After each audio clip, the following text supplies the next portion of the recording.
तर संध्याकाळच्या वेळेस मस्तपैकी चहा बनवला होता आमच्या दोघांसाठी आणि छानसा चहा गाळून नंतर मग आम्ही दोघांनी सोबतच चहा घ्यायचं ठरवलं होतं. तर खूप दिवसांनी आज आम्ही सोबतच चहा पिणार होतो, कारण हे पुण्याला असल्यामुळे आम्हाला काही वेळ भेटत नाही. नंतर मग आमचे आजी-बाबा आणि वेदा ते सर्वच तिघं गेले होते पुण्याला आणि आम्ही दोघंच होतो जेवण करण्यासाठी.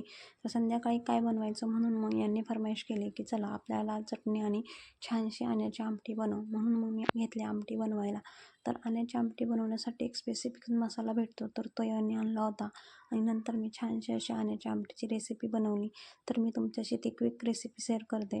तर आण्याची आमटी बनवण्यासाठी तेलामध्ये छानसे जिरे मोहरीचा तडका द्यायचा आणि बेसन पीठ घ्यायचं 2 चमचे, तर ते मिक्स करायचं. थोडंसं शेंगदाण्याचा कूट, आमसूल, तसेच हळद पावडर, मिरची पावडर आणि आण्याच्या आमटीचा जो मसाला आहे तो टाकायचा आणि नंतर छानशी जी डाळ असते म्हणजे शिजवलेली आपली तुरीची ती टाकायची आणि छानसं गरम पाणी टाकायचं आणि अशा प्रकारे छान आमटी रेडी करायची. तर गरम गरम भाकरी बनवल्या होत्या आणि त्यानंतर माझी आमटी उकळून रेडी होती. तर छान प्रकारे मी आमटी आणि भाकरीचा बेत बनवला होता आणि अशा प्रकारे सगळा स्वयंपाक रेडी झाल्यावरती आम्ही दोघांनी सोबतच जेवण केलं. चला भेटूयात आपण नेक्स्ट व्हिडिओ.